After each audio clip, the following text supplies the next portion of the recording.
Ол көзін ашты, шалажансар болып төсекте жатқанына бір жұма өтіпті. Бүгін қалаға келгеніне тура 3 ай болған есіне түсірді. Осы 3 айда ол 10 жыл өмір сүргенде еді. Ақ жамылғымен бетін бүркеніп алып, ауылдан шыққаннан бергі аш өмірін есіне алды. Енді не істеймін деген ой миын шақты. Құдай-ау, дәл қазір қасымда ең болмағанда жанашыр туысқаным, я жанымды түсінер досым болса, ең болмағанда ақыл кеңес берер еді деп ойлады. Ал соңғы 3 ай өмір өзінің қалыпты өмірінде, өмір туралы түсінігінде, өзінің барлық болмысын да өзгертіп жіберген. 3 ай өмірі көз алдында кино лентасындай болып тізбектеліп өтіп жатты. Гүлжанды нағашысының әйелі атын атамай кішкене қыз атап кеткен. Шағын денесімен қысқа бойына лақап атының сай келгенін мойындағандары ма, әке шешесінен бастап мектепте де оны осы лақап атпен атайтын болған. Бірақ бұл лақап есім Гүлжан қызға ұнамайтын. Кішкене қыз Гүлжан мектепті бітіріп оқуға түсуге баратын болды. Ол үйінен кететіне қуанды. Енді ылғи ұрысумен жүретін әке шешесін көргісі келмейді. Аяқ астынан басталған ұрыс, әкесінің қол көтеруімен, шешесінің айғай салып жылауымен, Гүлжан мен бауыры Тимурдың шырылда бара түсіп, азан-қазан болып, әкесінің кімге арнағаны белгісіз, адрессіз бір боқтап, темекісін езуіне қыстырып, есікті тарс жауып кетуімен аяқталатын. Бұл ұрыстың екінші сериясы түнде әкесінің араққа сылқия тойып, айналаны басына көтеріп, арыс жағасынданы айтып, таң ата есік алдындағы тапшанда ұйқыға жатуымен аяқталатын. Кішкене қыз Гүлжан бірін-бірі жек көретін адамдар неге бір шаңырақтың астында тұратындарын түсінбейді. Жек көретіні емей немене, анасы әкесіне жаман сөздер айтады, ал әкесі анасын аямай соғады. Талай рет қан қылып, анасы бірнеше күндер бойы орнынан тұра алмай жатқан кездері болған. Кішкене қыз Гүлжан өзі күйеуге шыққанда ешқашан күйеуімен ұрыспайтынын, жұбайы да оқымысты, мәдениетті адам болып, кішкене қыз Гүлжан тұрмақ түгілі дауыс та көтермейтін болатынына сенімді. Кішкене қыз Гүлжан бой жетіп келе жатып осындай нәрселерді жиі армандайтын болған. Мектеп бітірген класстастарының кейбіреулер той жасап, аттестаттарын жуып, жастарды жиып вечер өткізіп жатса, кішкене қыз Гүлжанның анасы қызы 4-тен 5 көп аттестатын алып келгенде айналадағы 4-5 кемпірді шақырып Құран оқытты. Қорадағы 2 сиырдың бірін көзінше 10 мың теңгеге сатып, бір тиын шашау шығармай қызының алақанына салды. Көз жасын 1-2 сығып алған шешесі қызын шығарып тұрып, қызым, Алла алдыңнан жарылқасын, оқуға түсуге тырыс, жақсы оқыдың ғой. Түсе алмасаң ақыл оқытуға жағдайымыз жоқ екенін білесің. Мен аурумын, әкең болса жұмыссыз. Жұмыс істеп жүрген кооперативті тоз-тоз болды. Ондағы бар дүние мүлік директордың атына өтіпті. Ана әпкеңде мектеп бітіре сала күйеуге тиіп баланы бірінен соң бірін топырлатып туып отырып қалды.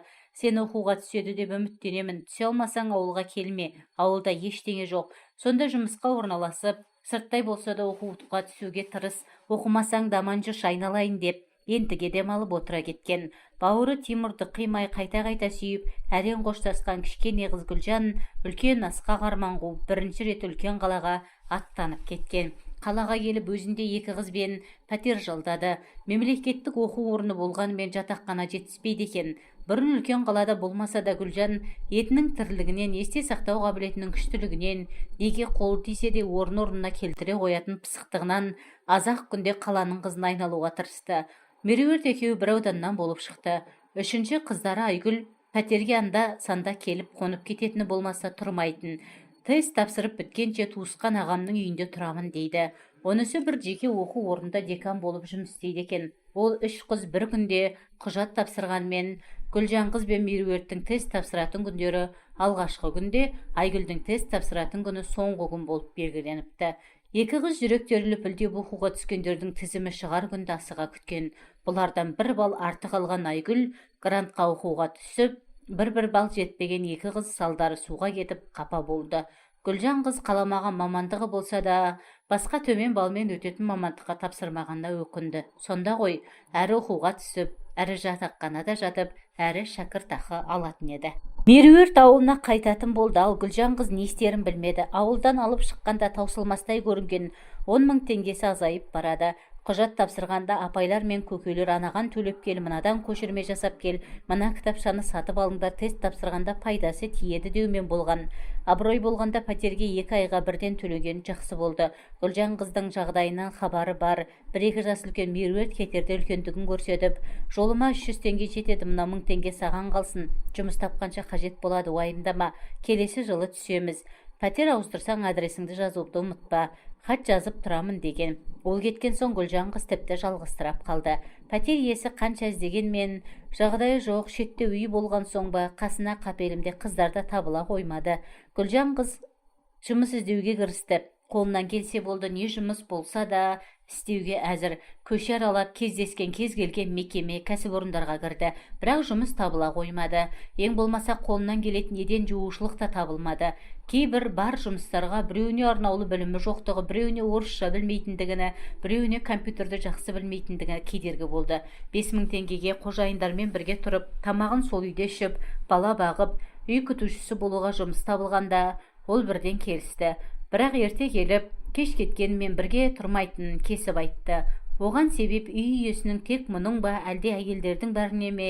Адамның үсті басын көздерімен тіміскілеп қарайтын, ойнақшыған көздері ұнамаған. Гүлжан қыз өз жұмысына аса бір ықыласпен кірісті.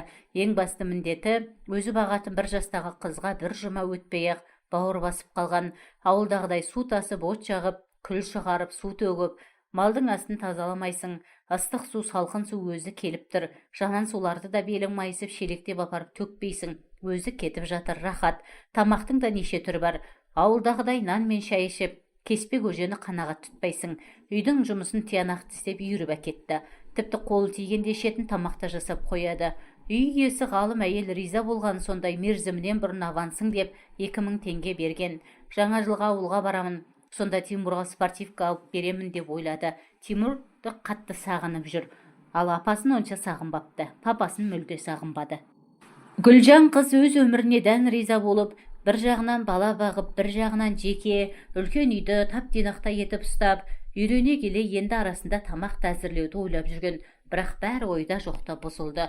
Бір күні қақпаның ашылып жабылғанын естіп, есік алдына шықса, үй иесі дәу еркек машинасымен базардан азық түлік әкеліпті. Үйге демалысқа қарсы көп қонақтар келеді екен. Азық түлікті тасысқан Гүлжан қыз ұйықтап жатқан сәби оянғанша біраз жұмыстарын бітіріп алайын деп, ваннада бір шама кір жуып жатқан. Оқыстан ваннаға кіріп келген үй иесі дәу еркек бұны бір қолмен ақ қаусырып құшақтап алды. Екінші қолмен біресе төсін езгілеп, біресе іш киіміне қол жүгіртіп, біресе айғайлаған аузын баспақшы болды. Гүлжан қыз аяқ қолын сермелеп тыпырлады да қалды. Гүлжан қызға бұрын ешкім бұндай үстемдік жүргізіп көрген жоқ еді. Ол бұлаңдап еркелеп өспесе де бұндай дөрекілікті кездестірмеген. Бой түзеп сылаңдап жігіттерге көз тоқтатқан емес. Дәу еркек түгіл жігіттермен де жұмысы болмаған. Сосында шығар, басқа қыздардай жігіттерден запискада алып көрмеген. Бар арманы оқып, мамандық алып, анам мен інімді асырасам, соларға жақсылық көрсетсем дейтін. Үй иесінің жаман ойын әлде бір сезімталдылықпен сезген.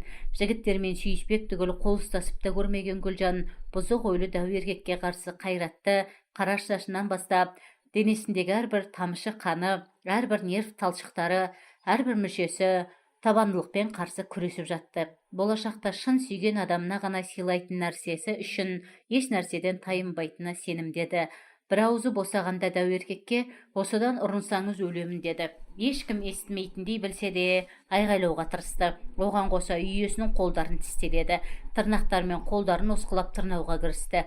Дәу еркек Гүлжан қыздан мұндай қарсылықты өзі де күтпесе керек, шешесінен жіберіп бір боқтап жібере салды. Содан соң түк болмағандай, әлі қыз ба едің деп ыржиды. Одан соң пошутил деді. Кетерінде оқымызды әйелінің екінші әйел екенін, оны жақсы көретінін, оған Гүлжан қыз бірден айтса екеуіне де жақсы болмайтын шегелеп, енді бұндайдың ешқашан қайталанбайтынын айтып, айыбының өтеуіне кешірім сұрағандай, керек нәрсеңді аларсың деп 2000 теңге тастап, жұмысына кетті. Тәніне дақ түспесе де жүрегіне дақ түсіп, жаны жараланған Гүлжан қыз жылап жүріп кірін жуып бітірді.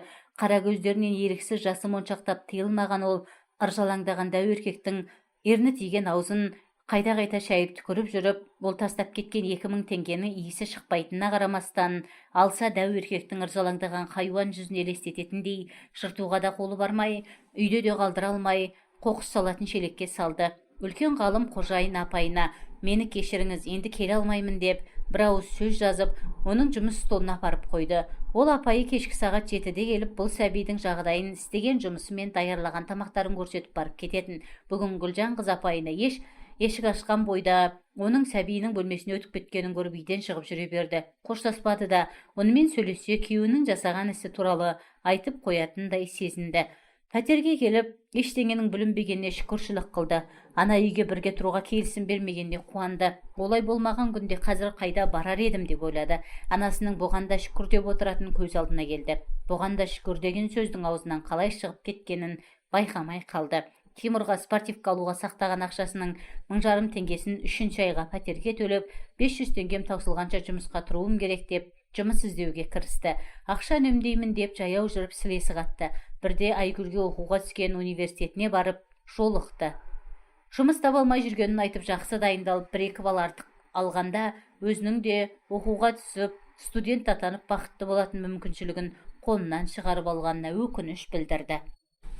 Бұны Айгүл өзінше жұбатқысы келді ме, бір шидің төбесін қылтитты. Гүлжан қыздың сабаққа әзірлігі жақсы болғанын, ал өзінің нашар оқыса да ерекше топта болған мәлімдеді.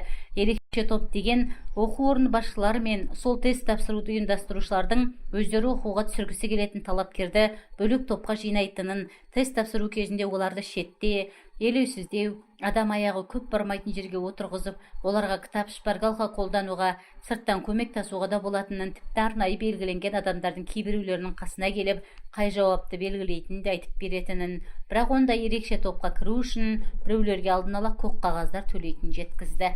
Бұдан кейін Айгүл 1-2 адресті айтып, олардың жас қыздарды жұмысқа шақырып жатқанын айтты. Бірінші барған жерінен Гүлжан қыздың барғанынан қайтқаны, кіргеннен шыққаны тез болды.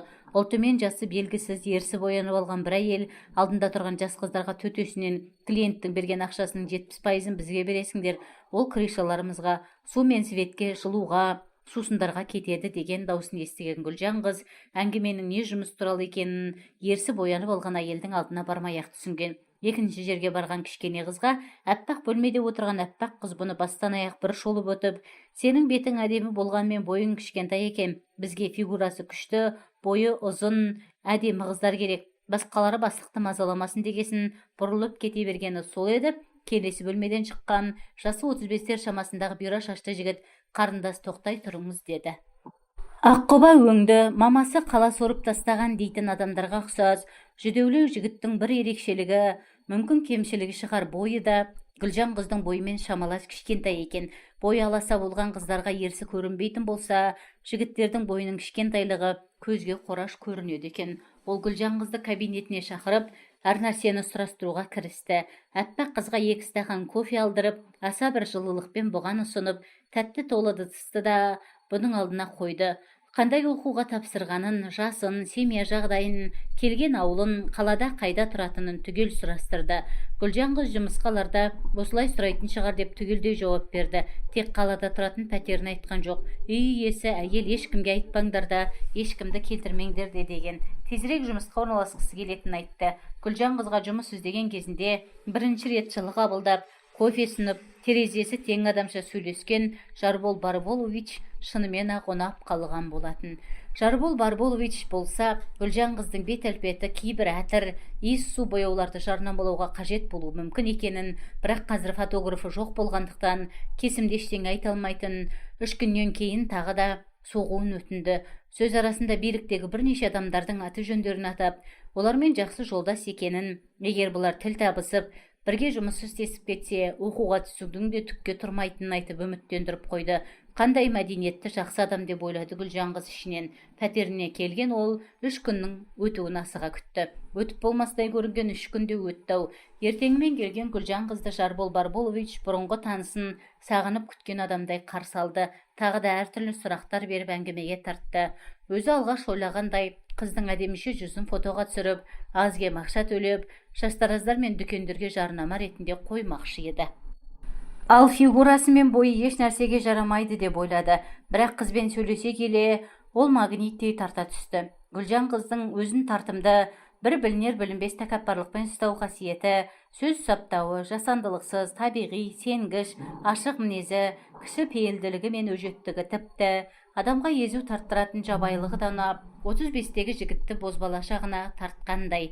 Бұрын әжептәуір жұмыстарда істеп, машина мініп жүруге үйренген жігіт кез келген адамдармен араласпақ түгіл, өзінен төмен санайтын жандармен қол берісіп те амандаспайтын. Гүлжан қыз секілді бір күндік тамағы проблема болып отыр